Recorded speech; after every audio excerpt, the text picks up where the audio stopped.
Hello and welcome to Board Game Madness. I'm your host, Mike Ganade.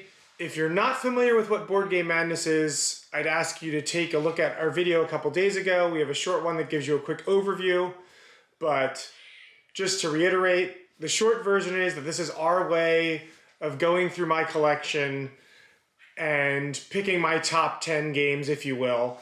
The only difference is that the bottom games will be put up for sale, and all of these games are games that I like and are some of the top games in my collection. So it's a tournament of champions. Again, go back a few videos to get more details, but you can also see the live bracket in the links below. So with that, we have our matchup for this particular video. And in this video, we have the number 8 seed, which is Obsession, versus the number 25 seed, Caper Europe. So I like to start these videos by giving you a quick overview of these games if you haven't played them before. We'll start with Caper since it's in my hands. Caper is a head-to-head heist game, effectively, where you are playing out a card on your turn and building up each zone with different points and shifting this tug-of-war pulling of who's winning that particular location. It's a really enjoyable game, quick game, tense game, focusing on card play effectively, where you're competing with another team of thieves trying to steal riches from different locations in each city. Europe features like, Paris, Rome, the cities you'd expect in Europe, basically. So funny enough, the other game we have is also set in Europe. This is Obsession. I like to describe it as Downton Abbey the game. Effectively, you are hosting different events at your estate, and you are inviting guests and trying to win over these very affluent people. And the big thing that's sort of interesting is it's got this sort of weird mix of worker placement and engine building, where you have to have the correct workers to host your events. And that's sort of where the downstairs upstairs thing happens, where you need to have the under butler and the footman for a men's hunting event, but then you need the maids and the ladies in waiting to attend, say, a flower get together in the parlor. So that's what Obsession is basically about. It's played over a series of rounds, and you're competing for the most victory points and courting these Fairchilds, which are the most affluent group. You're sort of a family trying to get back your reputation and be on the rise again. So that's a quick overview. Our first category in these matchups is production level. So we'll take a look at some of the components. We'll start with Obsession. Obsession has some gorgeous, very appropriate artwork for the estates and the cards. I like the artwork on the cards as well that you'll play. You play your family members from the cards, and it's black and white photos and very appropriate. You start with all your family members, which are easier to play than the cards you'll buy as you engine build, which typically require workers. You can see the workers that are required to play this card in the bottom left. So the cards are very thematic and appropriate, but you build up, and I like, let's see what else we got here. I like the boards. I think the artwork, I think the colored artwork that they have done is very nice, but I just don't think there's enough of it. So you have some pretty boards, but I'm not a big fan of the graphic design on the tiles. I think it's a missed opportunity. But basically, you just have these colored tiles for each category that you will build below. This is like where you build each category of thing in your estate, and then you have this board, which is basically like your rules reference guide, and also where you refresh your workers as they're attending events. I do really like the wooden workers you get. You get, a couple different workers to represent each type of thing. You've got your butler and different shaped meeples. So this part of production is really nice. It's just sort of a mixed bag. You know, it's a missed opportunity in a mixed bag. It's not, there's nothing wrong with it.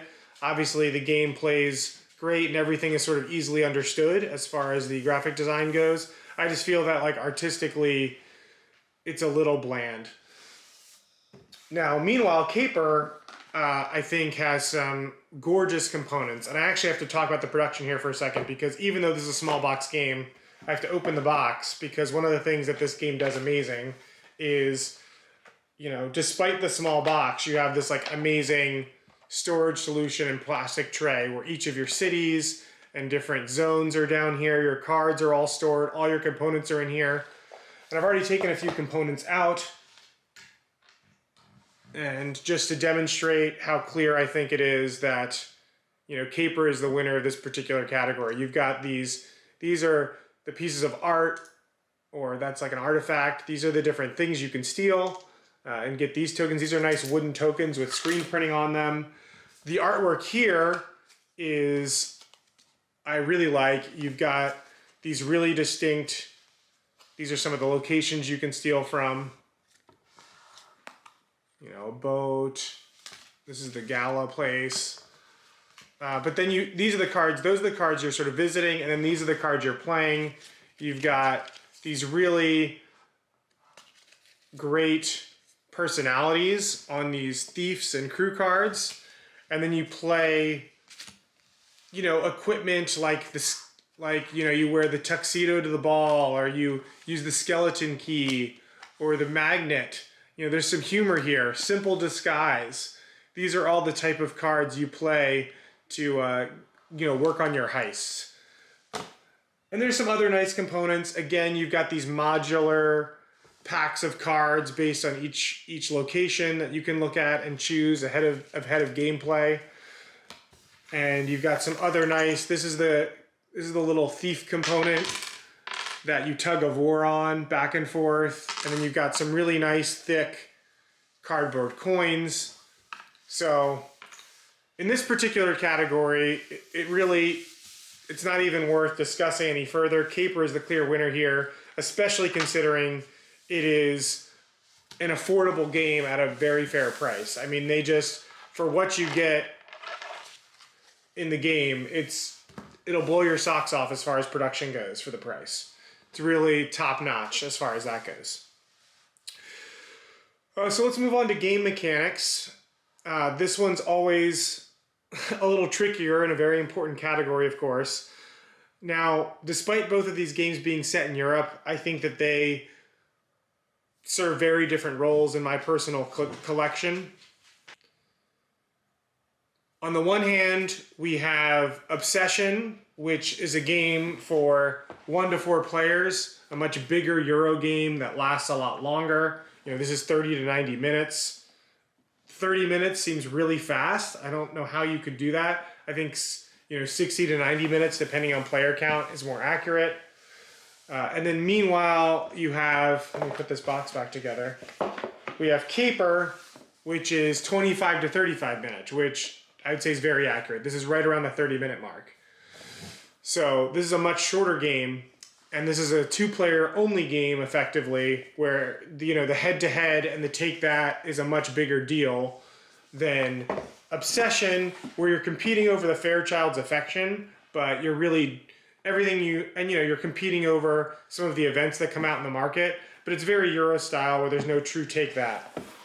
Caper has take that. I mean, you're pushing and pulling on 3 different locations, and there's absolutely take that in a game of thieves. I think it's appropriate, and, you know, that's sort of what the game is about.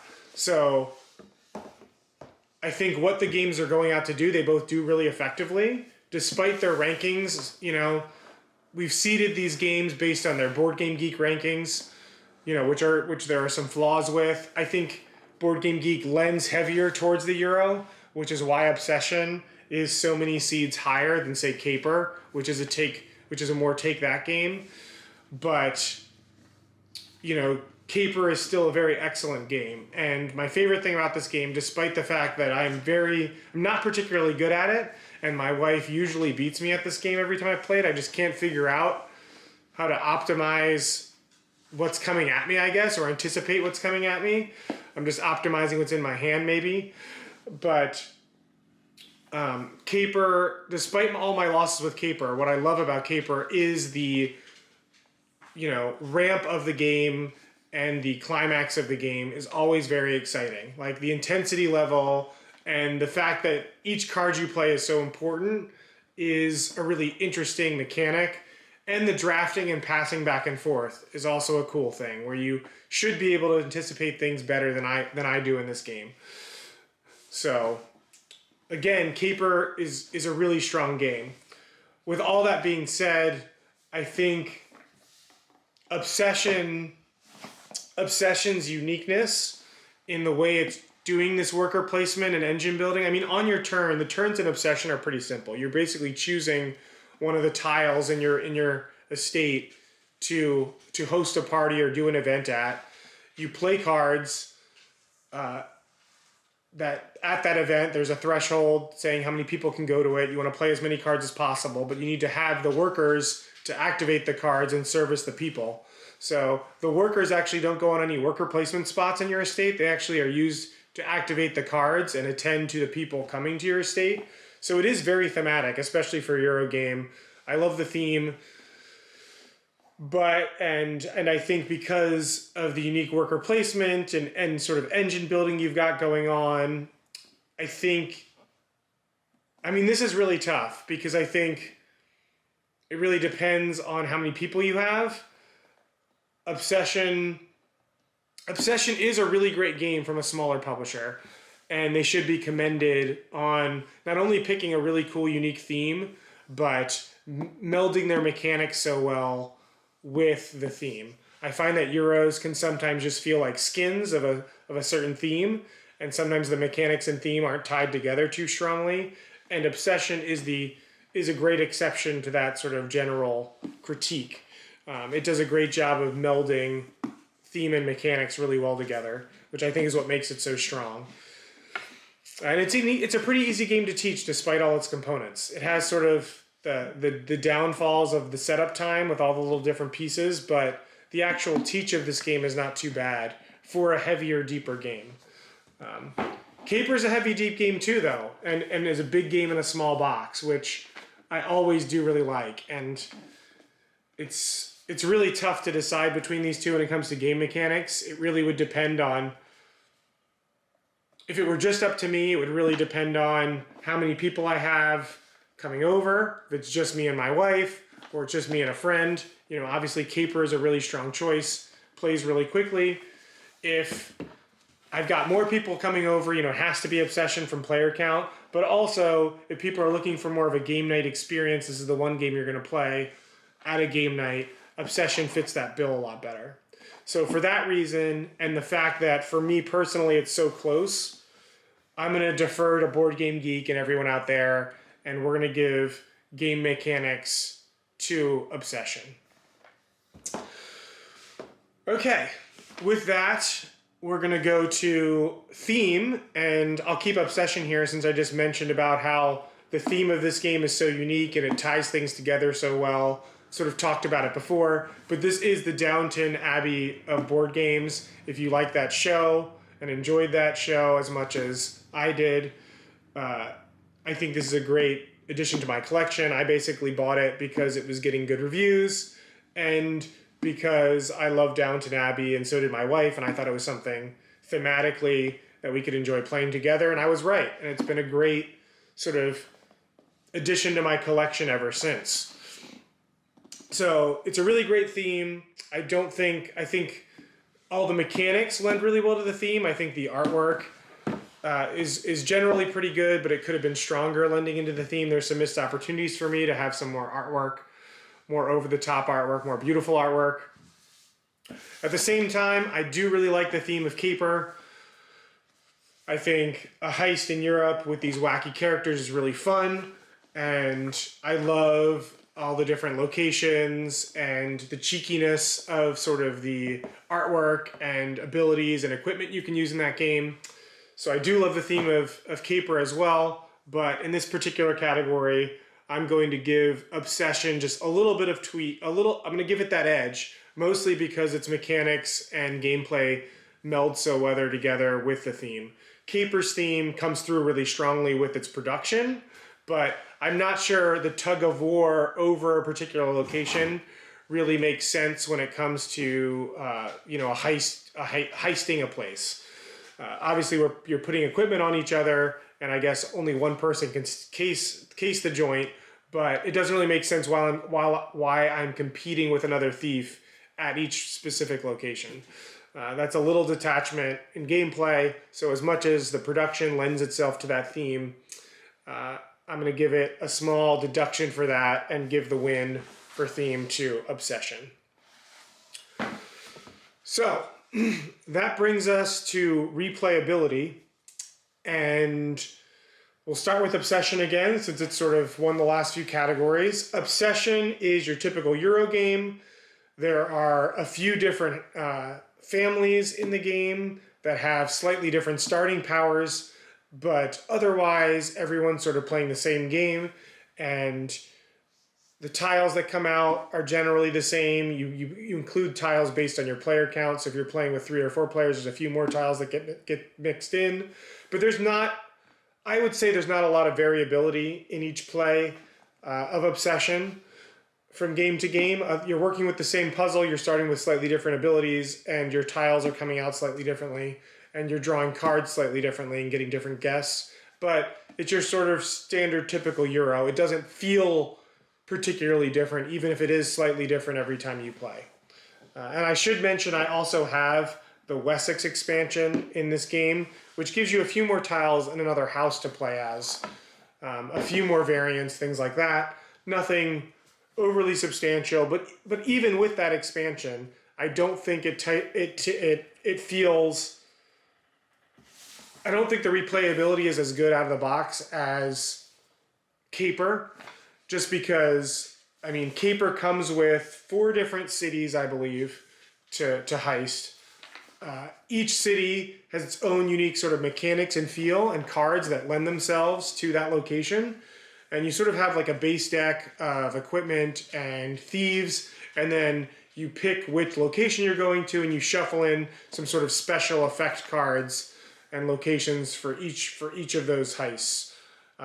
So effectively, for me, there's sort of 4 different games in here with 4 different sets of cards. And each location does have a unique scoring mechanism and a unique rule that really makes the tug of war game feel really different in Caper. So for me, replayability is definitely Caper. It's really strong. It's really fun, even though the game is a little shorter. Sorry, I feel like I'm losing my voice a little bit here. Feels a little scratchy. Okay, so I believe that this is one of our situations where we're left with a tie, where Obsession's won 2 categories. We've had a really close matchup despite the seeding here. And Caper's won 2. So I guess this is sort of the moment where the tiebreaker comes down to me. Typically, I sort of talk about things like setup time, my general lasting impressions of the game, where I'm sitting right now and which game I'd more, rather play. I have played Obsession more recently, so got to keep that into account. I played it, in the past week or so. Whereas Caper, it's been a little bit longer. So for me, a player like me, the fact that it's been a little bit longer since I played this game makes me want to play it a little bit more. But there's a big seeding difference, so it's tough to sort of pick one. As far as setup times go, let's sort of talk about some of the things that could push you either way in deciding between these games. Obsession is definitely the meatier game and the longer game to set up.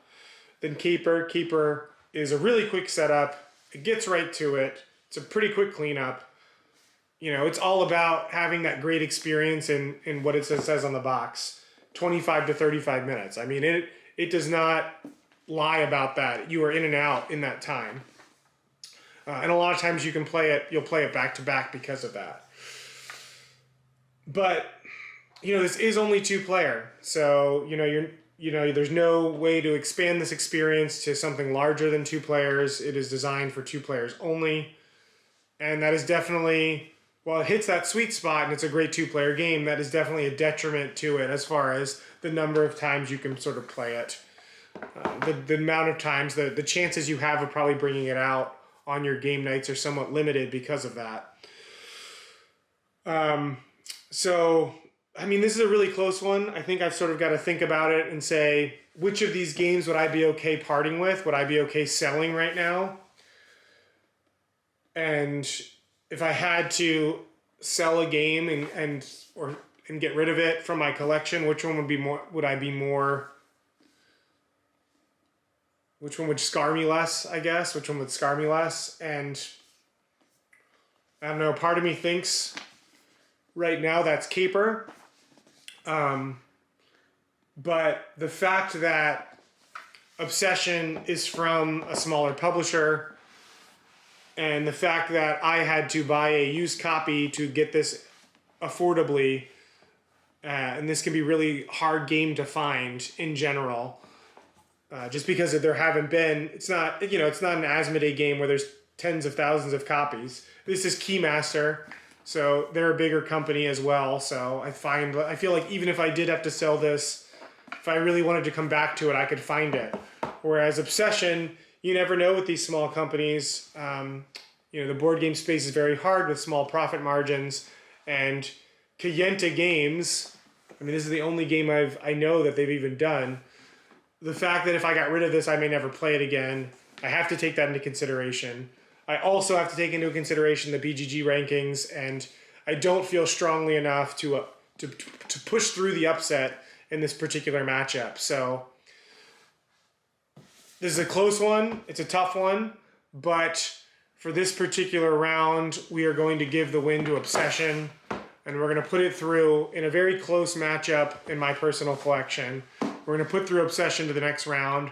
So if this is one of your favorite games, you can continue to root for it in some of the future videos it'll appear in. So that's it for Board Game Madness for now. If you're liking these matchups and this way of sort of counting down the best games in my personal collection, my subjective opinions of my favorite games or my top 10 list, however you want to think of it, please like and subscribe to the video. Comment below, let us know your favorites, what we got wrong and didn't get, what we've gotten wrong, which games you would put through in each matchup. We'd love to hear from you. And with that, thanks for watching. Please check back tomorrow for another video. We'll be moving through the first round and we'll be getting to the next round until we crown a champion at the end. So again, thanks for watching, thanks for subscribing, and have a great day.